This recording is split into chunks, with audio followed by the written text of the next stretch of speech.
NCERT history class 11th का chapter 4 the three order, ये उसका थर्ड पार्ट है। अ fourth order, new town and township. अब जब एग्रीकल्चर का एक्सपांशन हुआ, उसके साथ तीन और चीज़ों का एक्सपांशन हुआ, जैसे कि पॉपुलेशन, ट्रेड और टाउन। सन 1000, सन एक 1000 पे, मतलब आज सन 2023 चल रहा है, आज से तकरीबन 1023 साल पहले 42 मिलियन पॉपुलेशन थी। और सन 1200 तक 62 मिलियन हो गई थी ये बढ़कर, और सन 1300 तक 73 मिलियन हो गई थी। बेहतर फूड का मतलब होता था कि किसी व्यक्ति को ज़्यादा बेहतर खाना मिलेगा, मतलब वो ज़्यादा जिएगा। अगर 18 सेंचुरी से हम कंपेयर करें तो 13 सेंचुरी का व्यक्ति 10 साल ज़्यादा जीता था। मतलब 18 सेंचुरी में कोई व्यक्ति अगर 90 साल जीता है, तो वही व्यक्ति 13 सेंचुरी में 10 साल ज़्यादा जीता था। मतलब जो भी एवरेज एज थी 13 सेंचुरी में 10 साल ज़्यादा थी। महिलाओं और जो महिलाओं और लड़कियों की तुलना करें तो उनका लाइफ एक्सपेक्टेशन थोड़ा सा कम कम था पुरुष की तुलना में, क्योंकि पुरुषों को बेहतर भोजन भोजन मिलता था।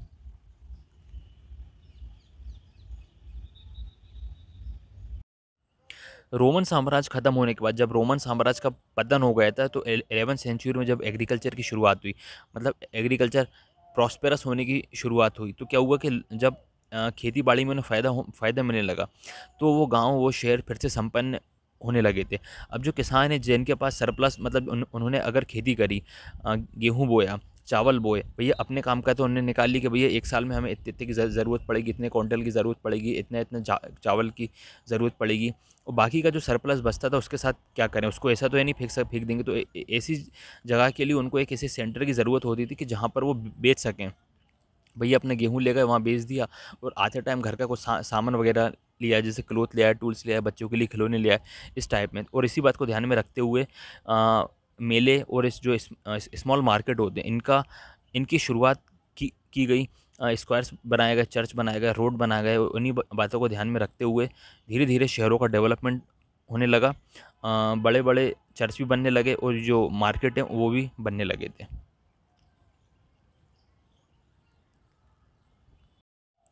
धीरे धीरे क्या हुआ कि पहले क्या होता था कि पहले अगर किसी ज़मींदार की ज़मीन पर रहते थे लोग बाग, तो उनको उनको क्या क्या करना पड़ता था, एज अ टैक्स के रूप में उनको जाके सर्विस कर दी, मतलब उनके घर पे जाके कुछ काम कर दिया, उनकी खेती बाड़ी में कुछ हेल्प करवा दी। तो ये टैक्स का फॉर्म था। अब वो क्या करने लगे, प्रॉपर ऑफिशियली टैक्स देने लगे, मतलब पैसे के रूप में, करेंसी के रूप में, चाहे वो किसी भी प्रकार से हो, तो वो उस टाइप में देने लगे।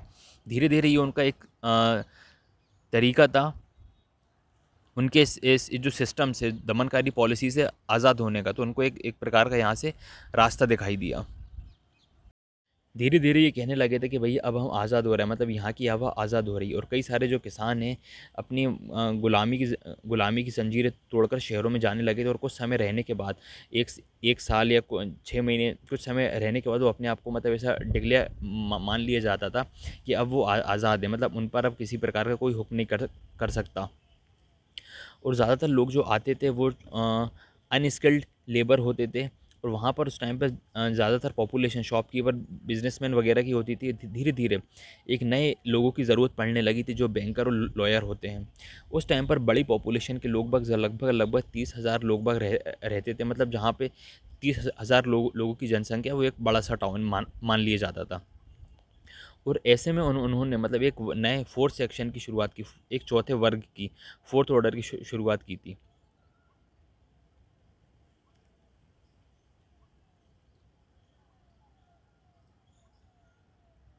उस टाइम पर इकोनॉमिक ऑर्गेनाइजेशन थी गाइड नाम की। गाइड क्या करती थी बेसिकली, जितने भी जो प्रोडक्ट होते हैं मार्केट में, उनकी प्राइस को और उनकी क्वालिटी को चेक करती थी, और एक प्रकार से उस पर उसको फ्लक्चुएट होने से रोकती थी। ये एक बहुत ही इंपॉर्टेंट फीचर था, मतलब एक बहुत ही इंपॉर्टेंट पार्ट था शहर का। और इस जहाँ ये बिल्डिंग थी, जो गाइड थी, वहाँ पे जो सारे लोग आते थे, गाइड सारे जितने भी शहर के थे, वो प्राइस को मेंटेन करते थे। और इनकी मीटिंग मीटिंग वगैरह भी वहीं होती थी। और गार्ड लोग हैं जो सुरक्षा देते थे शहर को। और म्यूजिशियन हैं, इनको मौका मिलता था किसी भी प्रोग्राम में, फंक्शन में अपनी परफॉर्म करने का। जो भी आर्टिस्ट हैं, डांसर लोग हैं, और बाकी के लोग लुक आफ्टर, मतलब लुक आफ्टर का एक फ्रेजल वर्ब, जिसका मतलब होता है देख रेख करना, किसी की मेहमान नवाजी करना। बेसिकली उसको, बाकी के ट्रेवलरों को, उनको देखते थे।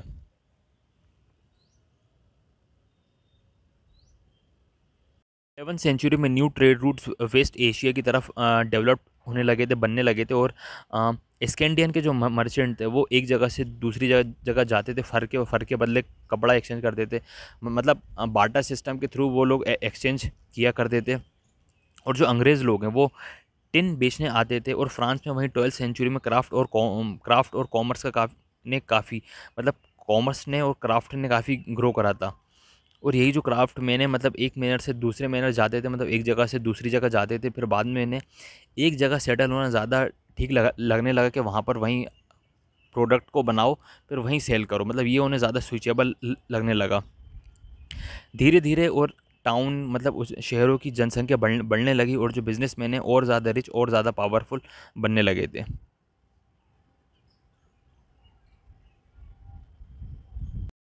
कैथेड्रल टाउन, कैथेड्रल का मतलब होता है जो बड़े बड़े चर्च होते हैं उन्हें कहते हैं। अमीरों को अपने पैसे खर्च करने का एक तरीका ये था कि वो अपना पैसा वो चर्च में या डोनेशन में दान कर दें। 12वीं सेंचुरी में जो कैथेड्रल होते हैं, बड़े बड़े चर्च होते हैं, उनकी फ्रांस में बिल्ट होना मतलब उनका फ्रांस में बनने की शुरुआत हुई। बेसिकली मोनास्ट्रीज़ होते थे जहाँ पे पादरी लोग रहा करते थे। और इन मोनास्ट्रीज़ ने कैथेड्रल मतलब चर्च का रूप कब लिया, जब लोग बागों ने इन पे दान पुण्य करना स्टार्ट कर दिया, मतलब पैसे देने लगे, तो इनका चर्च का निर्माण होना स्टार्ट हो गया। कैथेड्रल बेसिकली पत्थर पत्थर से बनते थे और इनको बनने में काफ़ी समय लगता था। जहाँ ये बिल्डिंग बनती थी, जहाँ पे चर्च बनते थे, वो धीरे-धीरे वहाँ के आसपास पॉल्यूशन मतलब पॉपुलेशन बढ़ने लगी। और ये बेसिकली एक पिलग्रिम मतलब एक तीर्थ स्थल बन गया। और धीरे-धीरे इसके आसपास भी छोटे-छोटे शहर, छोटे-छोटे नगर स्थापित होते गए, जैसे-जैसे चर्च बनते गए।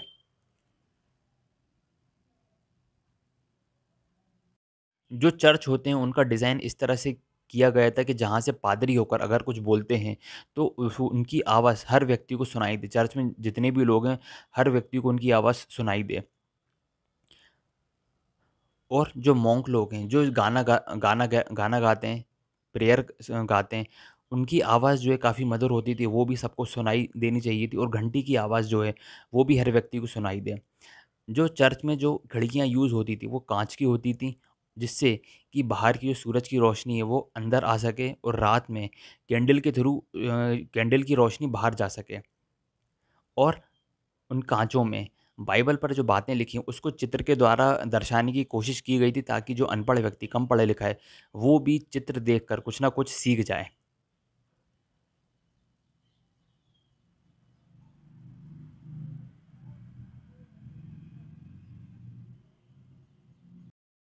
The crisis of 14th century, Europe में 14th सेंचुरी में यूरोप की जो इकोनॉमी है, वो थोड़ी-सी स्लो पड़ गई थी, जिसके बेसिकली 3 कारण थे। नॉर्दर्न यूरोप में जिस-जिस मौसम में गर्मियाँ पड़ती थी, अब क्या हुआ, अब उन मौसम में सर्दियाँ पड़ने लगी, जिससे क्या हुआ कि जो फसल है, फसल के लिए जो महीने हैं वो कम पड़ने लगे थे, जिससे क्या हुआ कि उनकी पैदावार कम होने लगी थी। और इससे किसानों की इनकम कम हुई थी, जिससे कि वो गवर्नमेंट को टैक्स भी नहीं दे पाते थे। और उस सीज़न से इम्पैक्ट ये पड़ा था कि जो हिली एरिया है, हाई एरिया है, वहाँ पर खेती करना काफ़ी मुश्किल मुश्किल होता गया था धीरे-धीरे। और इसका रिज़ल्ट ये हुआ था कि जानवरों के लिए जो चरवाह वाली ज़मीन है, वो उनमें उसमें प्रॉब्लम प्रॉब्लम भी आने लगी थी। धीरे-धीरे जनसंख्या बढ़ती गई, और उसके साथ-साथ भुखमरी भी बढ़ती गई थी। और 315 से 317 तक ऐसी कंडीशन आ गई थी कि मतलब यूरोप में कैटल्स जो हैं वो काफ़ी मरने लगे थे। 1320 तक कैटल्स काफ़ी धीरे-धीरे मरने लगे थे।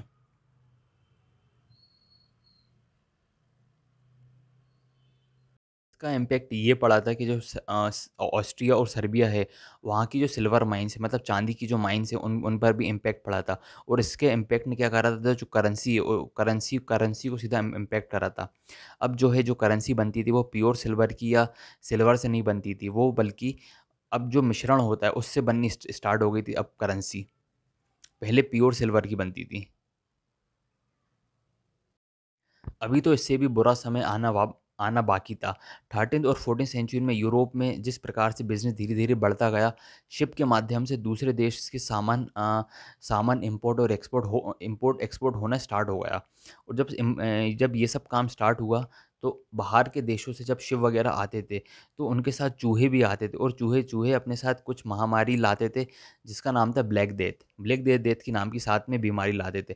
इसने क्या करा, पूरे वेस्टर्न यूरोप में सारे मतलब इस बीमारी को फैला दिया था और 1350 तक ये बीमारी इतनी फैल गई थी, इसने लगभग 20% लोगों को यूरोप में मार दिया था और कुछ-कुछ जगहों पर तो 40% लोगों को जान से मार दिया था।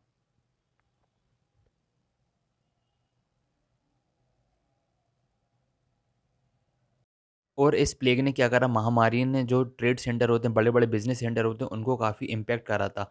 क्योंकि वहाँ पे मतलब जो ट्रेड सेंटर थे, कई लोगों का आना-जाना होता था और इससे क्या हुआ, एक व्यक्ति को अगर संक्रमण है, तो इससे फैलने में काफ़ी देर नहीं लगती थी।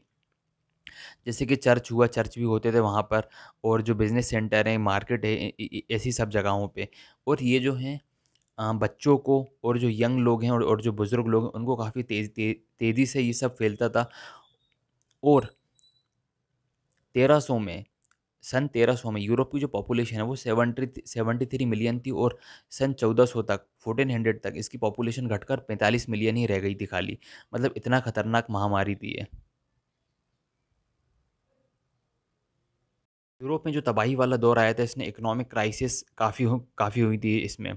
इसमें पॉपुलेशन का इसमें कई सारे लोग मारे गए थे और जिससे लेबर की शॉर्टेज काफ़ी हुई थी और इसने एग्रीकल्चर को काफ़ी इम्पैक्ट करा था। और जो वेजेस हैं, जो मतलब अगर जनसंख्या कम होगी, महामारी में लोग बाग मरेंगे तो लेबर भी मरेंगे। मतलब ऐसा नहीं कुछ पर्टिकुलर लोग मरे तो लेबर भी मरे हैं, लेबर की कमी आई है। इससे क्या हुआ, मार्केट में लेबरों की जो डिमांड है वो बढ़ने लगी थी और लेबरों ने जो अपना प्राइस है वो 250% कर दिया था। मतलब फॉर एग्जांपल, जैसे लेबर 100 रुपये में मजदूरी करते थे, बाद में क्या हुआ, वो 250 रुपये मांगने लगे कि भैया 250 रुपये लेंगे। और जो बचे कुचे लेबर हैं, वो जस्ट डबल डिमांड करने लगे कि भैया अब हमें 200 रुपये दो।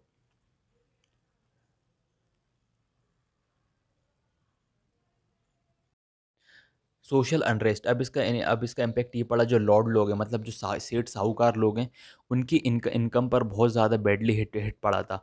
जिससे एग्रीकल्चर के प्राइजेस थे वो काफ़ी डाउन हुए थे और लेबर के प्राइजेस, जो लेबर की फ़ीस है, वो काफ़ी इंक्रीज़ हुई थी। और जो मनी है, जो मतलब पैसे का जो सिस्टम है, जो बिज़नेस का जो सिस्टम है, अभी ये जो नया चल रहा था, इसको इसको ख़त्म करके दोबारा से पुराना वाला सिस्टम स्टार्ट किया गया, जिसका इम्पैक्ट ये पड़ा था, किसानों ने इसका जो विरोध किया था वो वॉयलेंट तरीके से, मतलब हिंसात्मक रूप से करा था। और 1923 तक फ्लैंडर में इसका विरोध हुआ था, 58 तक फ्रांस में और 81 तक इंग्लैंड में इसका विरोध स्टार्ट हो गया था।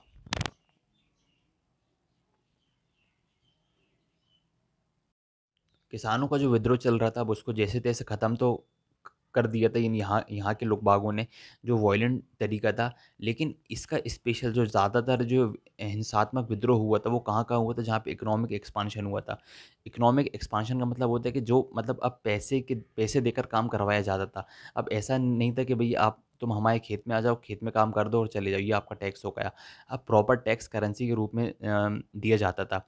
अब समस्या ये थी कि जो लॉर्ड लोग हैं, जो सेठ साहूकार लोग हैं, उनके पास पैसा तो है, लेकिन जो लेबर लोग उनकी फ़ीस इतनी ज़्यादा है, उनकी मतलब जो दिहाड़ी इतनी ज़्यादा है कि उनको देने में प्रॉब्लम होती थी। तो ये सोचते थे कि यार वो पुराने दिन ही काफ़ी अच्छे थे, जिसमें लेबर खुद आता था घर पे और काम करके जाता था। अब समस्या ये थी कि अब पुराने दिन वापस नहीं आ सकते थे। अब जो किसान मतलब यहाँ के जो लोगों ने लेबर लोगों ने जो प्रोटेस्ट करा था, प्रोटेस्ट तो ठीक है, ख़त्म कर दिया था, लेकिन उनका ऐसा कहना था कि अब जो पुराना सिस्टम है वो दोबारा वापस नहीं आ सकता।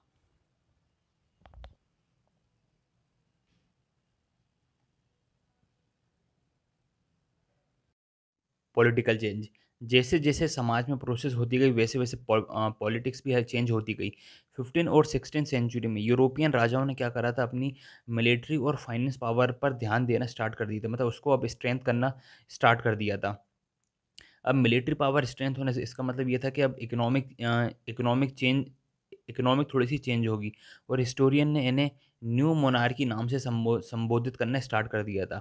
जैसे लुइस 11 जो कि फ्रांस में थे, मैक्सिमिलियन ऑस्ट्रिया में थे, हेनरी 7 जो कि इंग्लैंड के थे, इज़ाबेल और फेड्रिलियन जो कि स्पेन के राजा थे। इन्होंने अपनी जो मतलब इसकी शुरुआत की थी स्टैंडिंग आर्मी की। और स्पेन और पुर्तगाल ने मतलब यूरोप का जो एक्सपांशन होता है मतलब समुद्र के बाहर और यूरोप और कौन-कौन से देश हैं और कहाँ-कहाँ देश हैं और क्या-क्या हो सकता है। अब वो समुद्र के सहारे दूसरे देशों में भी जाना स्टार्ट कर दिया था यूरोपियन ने।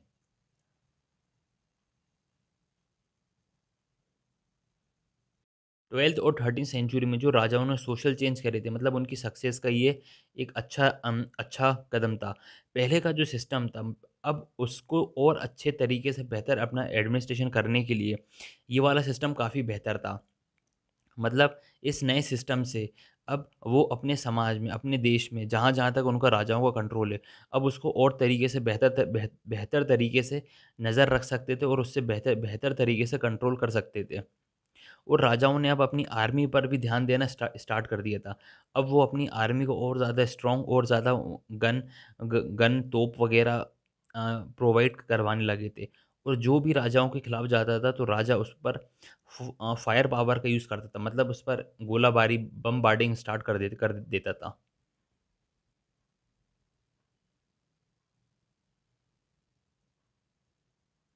इसके साथ क्या हुआ टैक्स को बढ़ा दिया गया जिससे कि क्या हुआ रेवेन्यू आया, रेवेन्यू काफ़ी आया। रेवेन्यू आने से क्या हुआ इन्होंने अपनी आर्मी को काफ़ी स्ट्रॉन्ग करा था।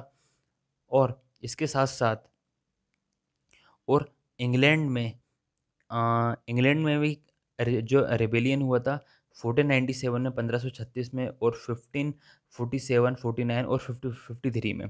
फ्रांस के लुइस 11 ने भी 1461 से लेके 83 तक काफ़ी स्ट्रगल करा था, संघर्ष करा था ड्यूक्स और प्रिंस के साथ। और फ्रांस में 16th सेंचुरी में एक जो वार हुए थे, रिलीजियस वार हुए थे, वो बेसिकली जो वार थे वो एक राजशाही वार थे और दूसरा ये था कि जो रिलीजियस वो रीजनल लिबर्टी होती है कि भई हमारी ज़मीन है, आप कैसे कब्ज़ा कर सकते हो, उसको बचाने के लिए वार हुए थे।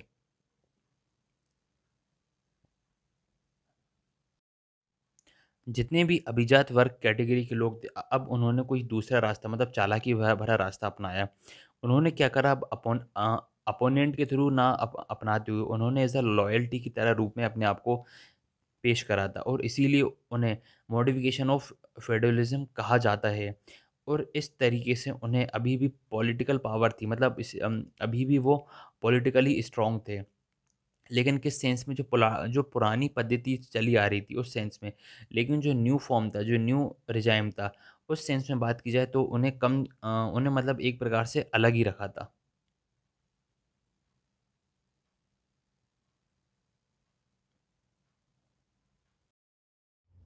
अब ऐसा टाइम आ गया था कि जो सरकार है अब वो भरोसे पर टिकी हुई नहीं थी। मतलब ऐसा नहीं था कि अब वो सरकार मतलब पूरी जो गवर्नमेंट है, पूरा जो सिस्टम है अब किसी के भरोसे पर टिका हुआ है। ये एक पैट्रन एंड क्लाइंट रिलेशनशिप का दौर बन गया था जहाँ पर ऐसा था कि जो मोनार्क हैं चाहे वो पावरफुल हों चाहे वो वीक हों, अब वो उस व्यक्ति को सपोर्ट करते थे। अब मतलब उसके कोऑपरेशन करते थे कि जिसके पास कमांड है। और इसका पैसा एक इम्पोर्टेंट सेंटर मतलब पैसे बहुत अच्छा मीडियम बन गया था। अब जो है जो सपोर्ट है मतलब कोई व्यक्ति किसी राजा को किसी को भी सपोर्ट करना चाहता है, अब वो पैसों से सपोर्ट करने लगा था। अब मतलब जो समर्थक है किसी भी प्रकार का अब वो पैसों से होने लगा था। और पैसा एक अच्छा मीडियम बन गया था किसी कोर्ट में या कहीं कहीं पर किसी भी जगह पर एंट्री करने का।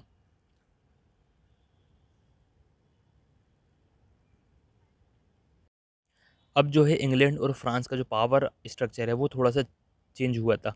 जो लुइस 13 है फ्रांस के जो राजा हैं 1614 में उनकी जो पावर उस टाइम पर 3 पार्ट्स में डिवाइड थी।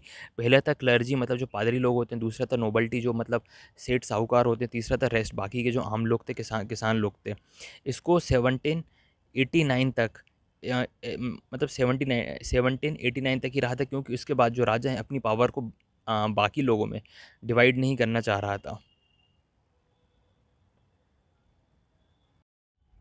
इंग्लैंड में जो हुआ वो थोड़ा-सा अब अलग था। नॉर्मन कॉन्क्वेस्ट के बाद